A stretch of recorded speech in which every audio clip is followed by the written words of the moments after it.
Sanitronic 80, and I'm going to do a motor test.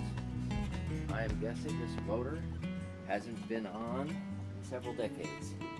I've gotten a lot of the crud out, but I have no idea what it's going to do. Might even blow up, so it doesn't hurt the camera.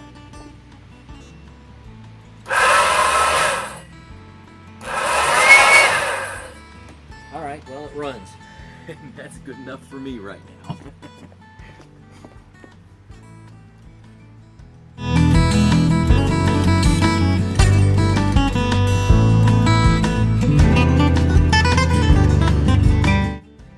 Okay, here's part 2. Dual Sanitronic 80. Let's see what the fan sounds like. I don't know what position the switch is in.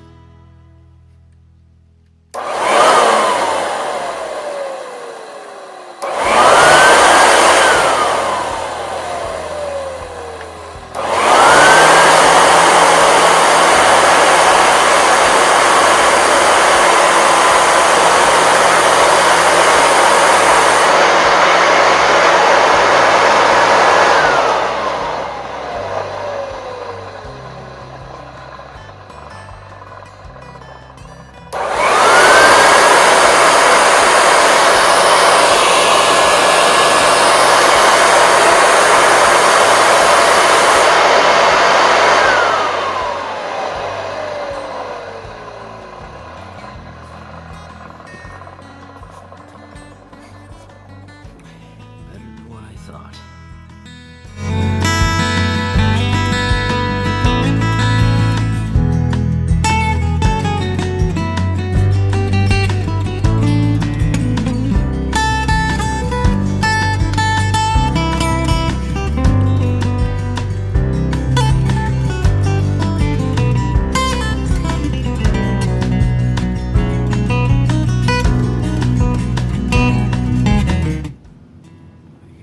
With a dual Sanitronic 80, the fan is definitely bad. It's got a chunk out of it, but it runs.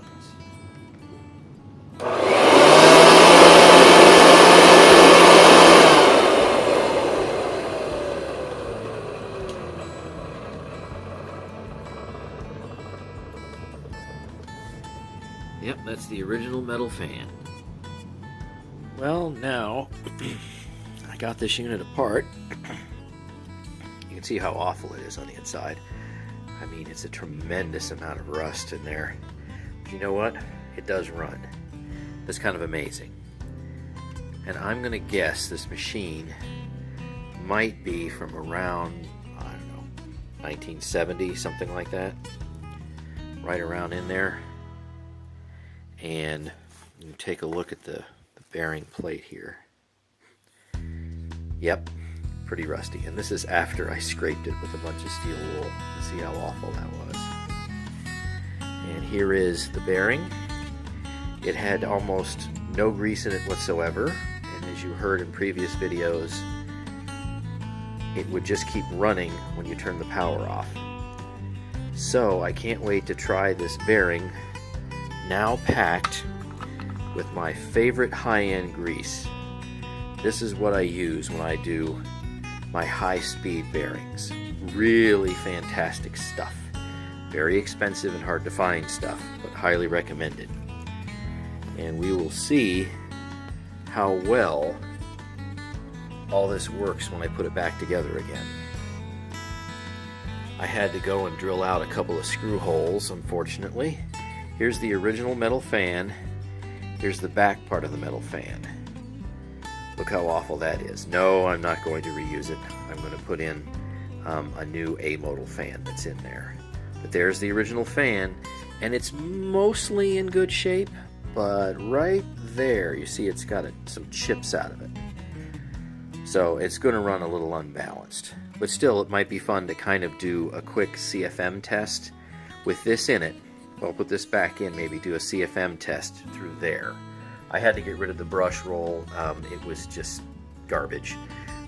So I might just do a suction-only CFM test with this, and then also with the newer white A-modal fan, just to see what it does.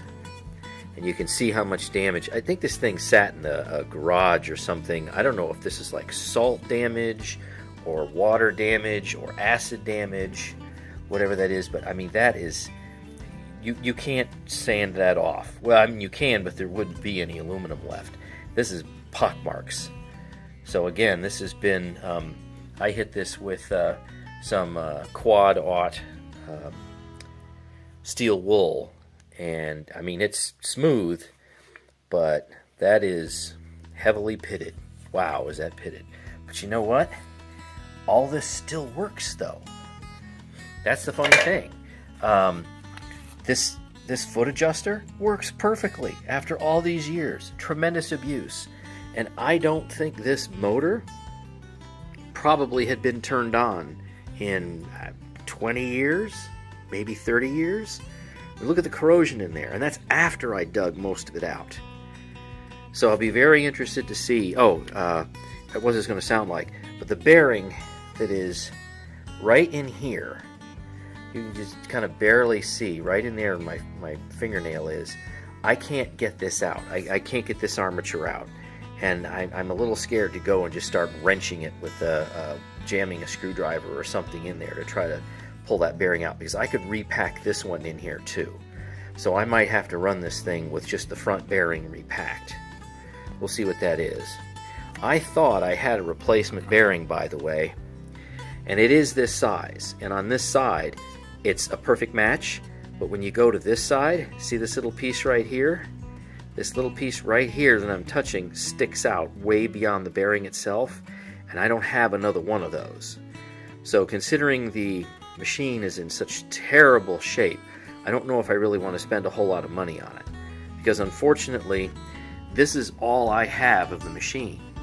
I don't have the emptor and I don't have the bag, because the emptor was smashed, so it was in pieces, and the bag was so rotten it had holes in it. But I thought this was kind of interesting. Look at how that part of that bearing, like this little sleeve in here, extends way beyond the bearing itself. So that's what makes it unusual. I have this size bearing, but not with this extended sleeve. And it looks like that part of the extended sleeve probably contacts this piece right here. So anyway, I'm going to go ahead and put this all back together and run it. And I'll be real interested to see what that thing runs like, to hear what it runs like. I bet you the spin down is going to be better, but I wonder what full forward on sounds like, because you've seen it in the earlier videos. It was pretty bad, but I'm hoping that it's going to be dramatically better. So until next time, we'll see how this goes. Here's an initial run after rebuilding the front bearing. The rear bearing is still terrible, but I think it sounds a lot better.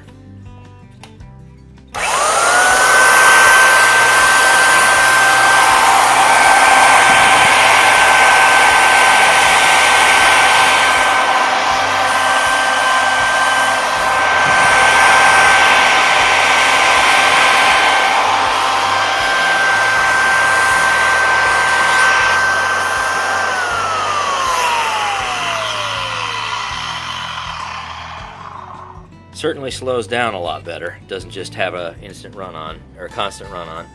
And you can see that I probably need to go and do something with the brushes. Maybe I'll just polish it. So we'll see how it goes. Keep working on it. But it's an improvement. Okay, well, got my polishing stick right here and polished up the commutators best I could. And the fan I cleaned up. Looks a lot better. Got most of the crud off. So I'm going to put this on here, and I think I'm going to put it on the airflow box, see what it does, and then I'll take it off and put one of the white A modal fans on and see what it does. But this isn't in too bad a shape. I don't really have any plans in using it, but like I showed you before, right there it's got kind of a chip out of it. So I think the performance will be close to what it should be with this type of fan, but it probably won't be perfect. And the moment you've been waiting for. Here is a dual Sanitronic 80. And I put the metal fan back in, so it's not going to be a perfect test. There is no brush roll in there and no belt. Straight suction only. So let's see what this does. Turn on my anemometer. Get it set for the right units. And let's see what happens. It's going to get loud. Fair warning.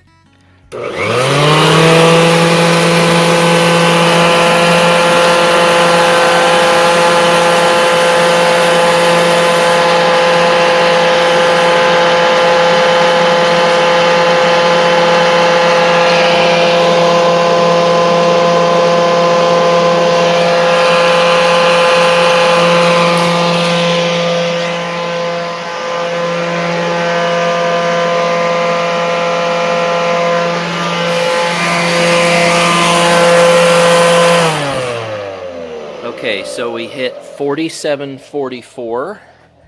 Go over here to the trusty calculator. 4744. And we are at 100 and, well, round it, 124 CFM, and that's with the metal fan. So now I'll have to put the A-modal fan on to see if there's really any difference.